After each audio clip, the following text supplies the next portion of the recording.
1974. For Portuguese troops in southern Africa, a changing of the guard. It is one of the last ceremonies of its kind, for the empire they are defending is dying. A military coup in Lisbon meant Portugal abandoned almost overnight its two huge colonies of Angola and Mozambique. For southern Africa, it was undoubtedly the crucial event of the decade. The dismantling of this 400-year-old empire cut by half the territory ruled by whites and brought in new black governments determined to smash white supremacy in the rest of southern Africa. That supremacy was most entrenched in South Africa itself. At the start of the 70s, South African whites had every reason for confidence in their future. They lived in the richest, most powerful country on the continent and enjoyed a standard of living almost unequaled anywhere in the world.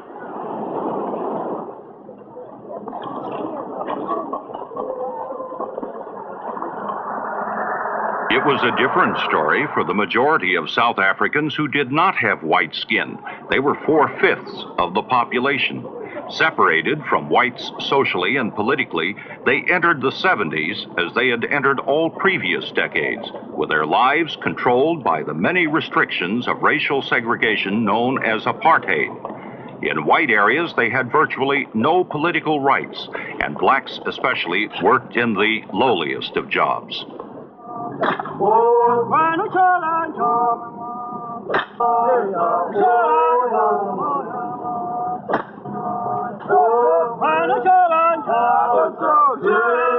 Though blacks were officially citizens of South Africa, they could only come to white areas if they had work, and they had to live in separate townships outside the white cities.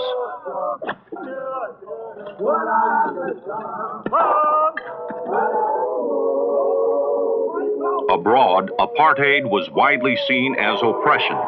Demonstrations sometimes recalled the most violent racial clashes of the 1960s. But from behind the buffer of white-ruled Angola, Mozambique, and Rhodesia, many ordinary South Africans ignored the protests. The government did try to make new black friends. Only a few, like Malawi's President Banda, were willing to listen. South Africa argued that projects like the Cabora Bassa Dam in Mozambique would create enough wealth to give blacks a stake in the white-run system and so reduce the chances of racial conflict. This view was shared to some extent by the American government. As a result, American policy and those of other Western countries took little account of black nationalism. This attitude changed later in the decade when Western diplomacy and Soviet arms encouraged the guerrilla fighters and altered the course of African history. But in 1970, the guerrillas were still in the early stages of their struggle against white regimes, and they had to look mainly to African governments for political support.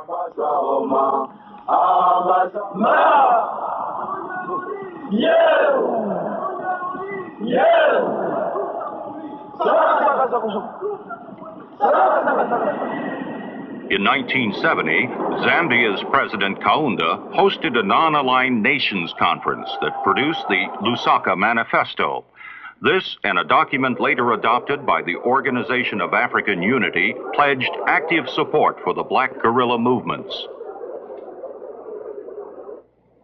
In the United Nations, the same commitment was hammered home by the African bloc, often against Western opposition. Russia and China became the principal foreign supporters of black nationalism. China was building a new 1,000-mile railroad between Zambia's Copperbelt and the Tanzanian port of Dar es Salaam to free Zambia's exports from transit via Rhodesia. Most of the guerrillas' weapons also came from Moscow or Peking, and military operations were planned from Zambia and Tanzania. Here in Dar es Salaam in 1970, Samora Machel, the new president of the Mozambique Liberation Front, Frelimo, was directing the war against the Portuguese.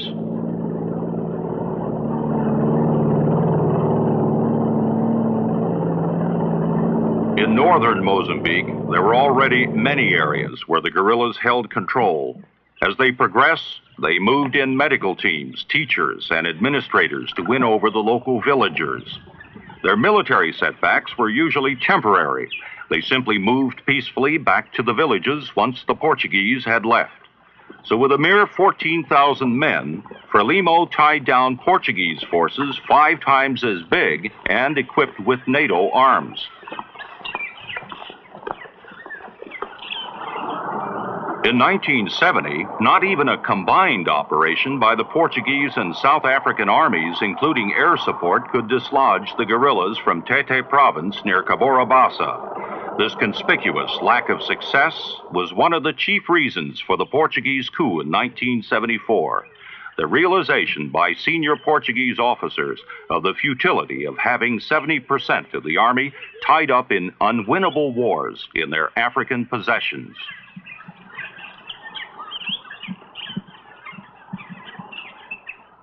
In Lusaka, 4 months after the coup, Frelimo President Samora Machel was greeted like a newfound brother by Portugal's new foreign minister, Mario Soares. Complete independence was agreed for Mozambique in 1975 under a government dominated by Frelimo. In Portugal's other colony, Angola, the circumstances of independence were quite different.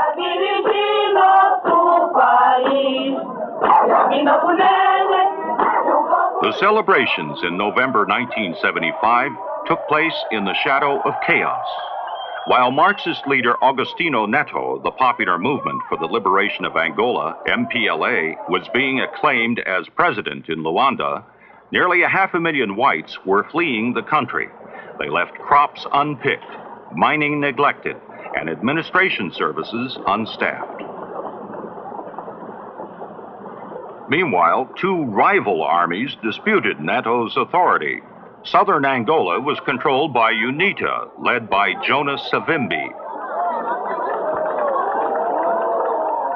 Savimbi was backed by the United States, which had armed him in response to Russia supplying weapons to the MPLA. America actually preferred a third contender in the north, Holden Roberto of the FNLA, the National Front for the Liberation of Angola. Roberto was armed by both America and China.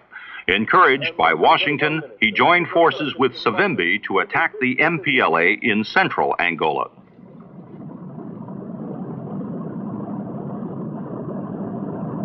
A few miles inside Angola's southern border was the Cunene Dam scheme, in which South Africa had a substantial investment. South African troops moved in to protect it, but they didn't stop there. They moved north to bolster the UNITA FNLA assault on Luanda, on the understanding that America would support their offensive. South Africa's direct involvement was a closely guarded secret, and Pretoria, looking for a quick victory and withdrawal, hoped to keep it that way.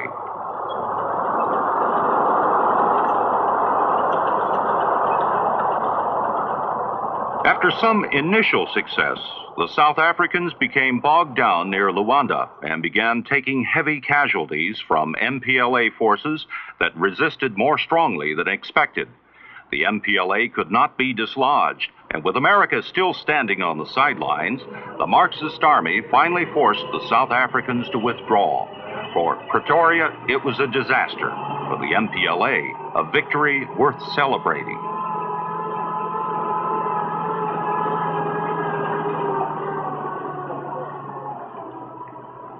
There were 2 crucial factors in the MPLA's success. The first was a massive arsenal of modern Soviet weapons. It included MiG-21 fighters and artillery pieces with a range and firepower the South Africans simply couldn't match. The most fearsome was a 40-barrel rocket launcher known as the Stalin organs.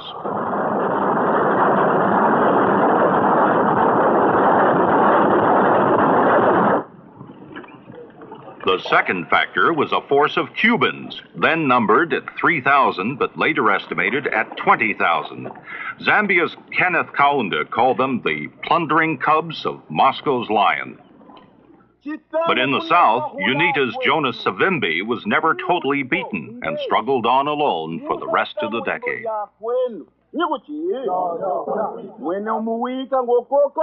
These sudden changes in Angola and Mozambique had serious implications for Rhodesia.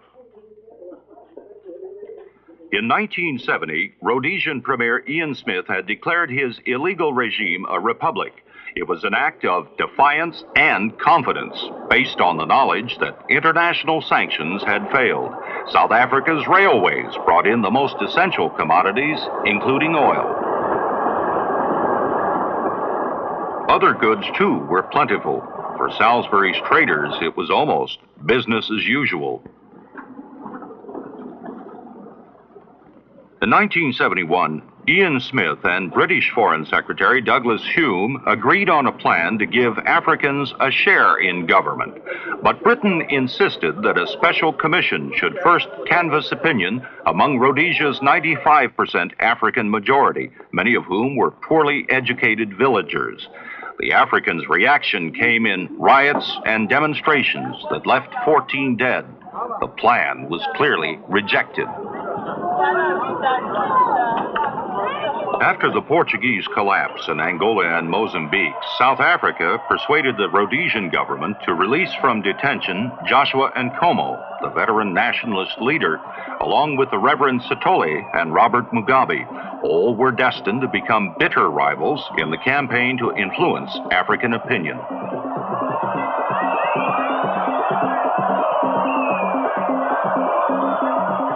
In 1975, in a railway carriage on a bridge spanning the Zambezi Gorge, the border between Zambia and Rhodesia, Ian Smith and his African opponents were brought face to face to discuss a solution. But the political gap proved too difficult to close. The meeting achieved nothing, despite a show of friendliness between South African Premier Vorster and Zambia's President Kenneth Kaunda. Ask my host. Could I ask you, Mr. Prime Minister, how things have gone back? We have had a very pleasant and very interesting talk. With a way to a negotiated settlement closed, Rhodesia slid rapidly into guerrilla warfare. African raiders using Mozambique as a base infiltrated eastern Rhodesia in large numbers. White farmers turned their homesteads into fortresses and became as familiar with automatic weapons as they were with forks and plows. The guerrilla raids disrupted the lives of rural Africans, too.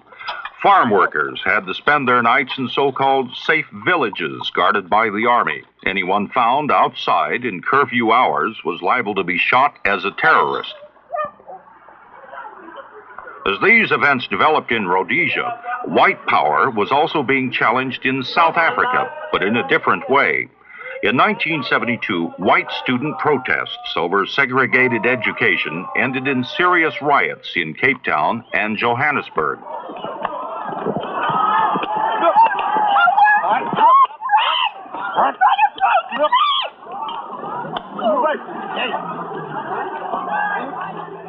But of more lasting effect was the growing chorus of dissent from black labor.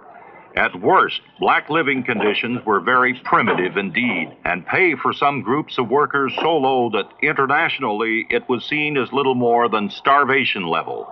In 1973, over 60,000 blacks went on strike illegally to win better pay. The trouble spread from the factories to the gold fields, and at the Western Deep Levels mine, 11 rioting African miners were shot dead by police and another 27 injured.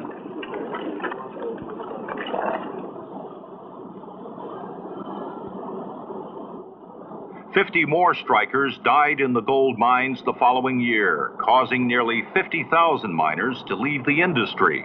It was enough to make the companies hand out some of the profits from gold. Black underground workers won pay raises ranging from 30 to almost 70%, and some firms promised equal pay to blacks doing the same jobs as whites.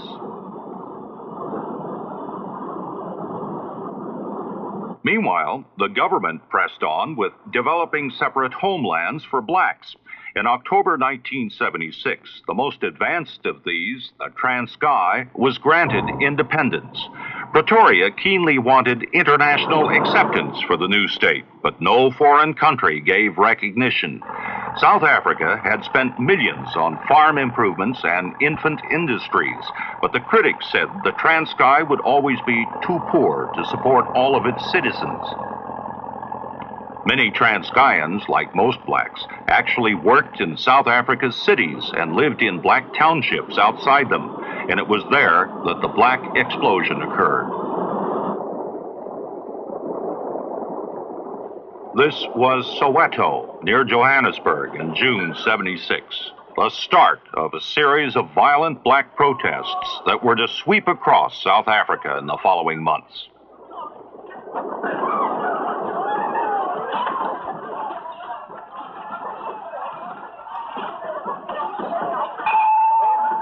The trouble began with demonstrations by school children against compulsory teaching in the Afrikaans language. In the riots that followed, children and adults alike were hit by police bullets. The confrontations became large-scale street warfare as violence flared in other African townships across the nation. No one knows how many died. Estimates varied from 500 to well over 1,000.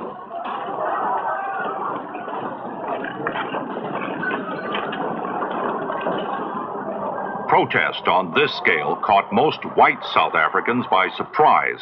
The government claimed left-wing agitators were encouraging violence, but outside South Africa, the riots were widely seen as a genuine expression of black frustration with the whole apartheid system. As the black townships burned, African affairs were under discussion far away in Europe. Bavaria was the unlikely meeting place for the United States and South Africa. Both Secretary of State Kissinger and Premier Vorster were concerned that Rhodesia should not follow the same course as Angola. Further talks in South Africa produced a plan for African majority rule in Rhodesia within 2 years.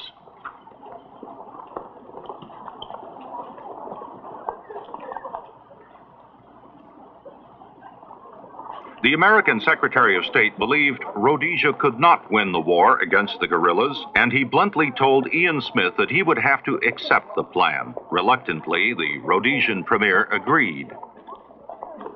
The way now seemed clear for a conference to settle the details. It opened in Geneva in October '76, but it did not succeed. All the African nationalists tried for better terms, but Ian Smith refused to renegotiate the package. Robert Mugabe and Joshua Nkomo, the most militant black leaders, formed a common patriotic front to continue the war.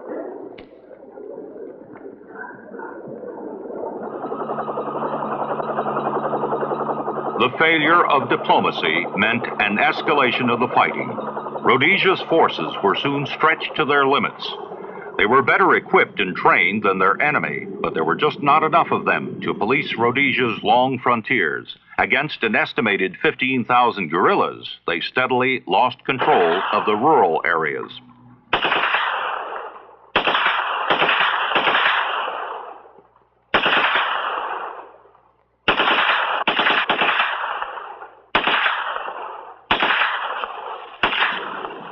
As the war grew worse, so did the casualties. Over 5,000 were killed in 1978 alone, nearly double the total for the previous 5 years.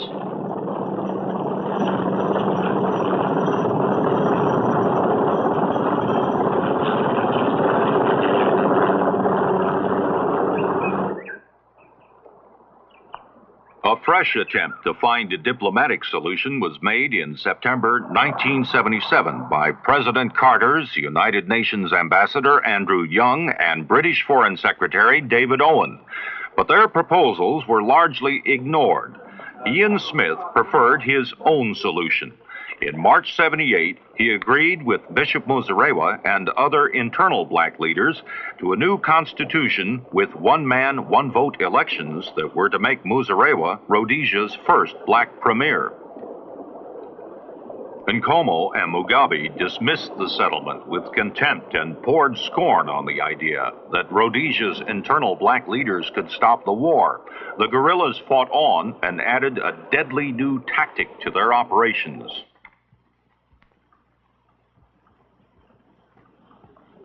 In late 78 and early 79, two Rhodesian airliners were shot down near the Zambian border by Soviet SAM missiles. In all, 107 people died, some of them crash survivors murdered by guerrilla patrols. In reprisal, Rhodesia sent troops deep into Zambia to destroy guerrilla camps.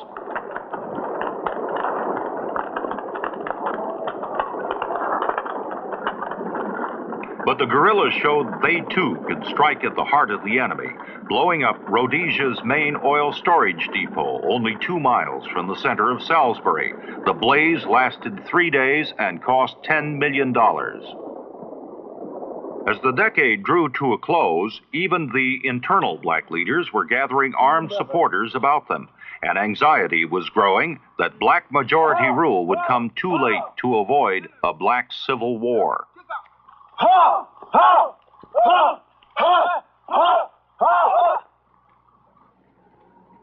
Meanwhile, important changes were happening in Southwest Africa, the former German colony Pretoria had ruled by international mandate for 60 years, and where German culture was still quite strong.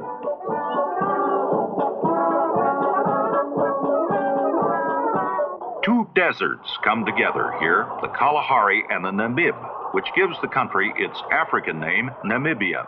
Beneath them lie rich mineral deposits, copper, uranium, and in the south, where the Orange River flows into the Atlantic, alluvial diamonds that can be picked up from the sand like pebbles.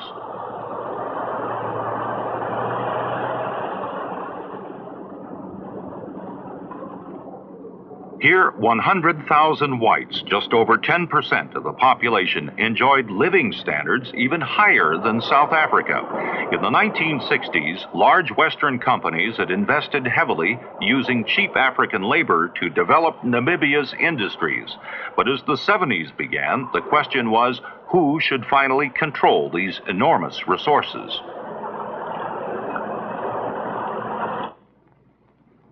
In 1971, in Cape Town, South African Premier Vorster met UN Secretary General Kurt Waldheim. The World Court had just declared Pretoria's mandate void, but South Africa refused to withdraw, claiming Namibia should develop along the homelands pattern, with different tribes having their own assemblies. The homelands were poor, and so many Africans had to seek work elsewhere. Many Ovambos from northern Namibia, for example, were migrant laborers for industries in the south.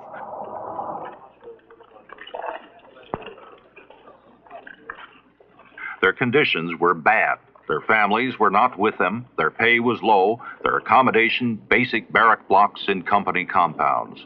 Occasionally, resentment broke out in strikes and disorders. In 1975, South Africa set up a multiracial conference to plan for an independent Namibia. Many groups took part, but excluded was the Southwest Africa People's Organization, SWAPO, whose claim to represent all of Namibia's tribes had UN support. Elections for a constituent assembly were eventually held in 1978, but as these were arranged by South Africa without UN approval, SWAPO urged all Africans not to vote. Many blacks, however, ignored the call. Further talks between South Africa and 5 Western powers led to agreement for another election in 1979 under UN supervision and including SWAPO. But as the decade ended, the path to an independent Namibia still seemed strewn with problems, with South African troops still patrolling northern Namibia against attacks by SWAPO guerrillas operating from Angola.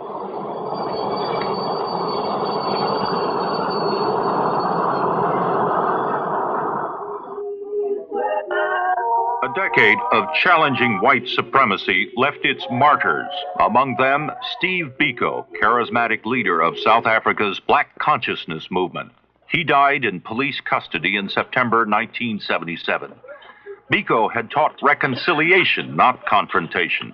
But for all those blacks who saw his death as murder, the question was, reconciliation with what? In 1978, South Africa got a new premier. Peter Botha had been a tough defense minister, But how would he respond to the needs of a South Africa now surrounded by opponents of white rule? The choice for white South Africans seems starker than ever before. On the one hand, the reconciliation that men like Biko had preached, and on the other, a retreat into the mentality of the laager, that defensive ring of wagons that had sheltered their forefathers from African attack.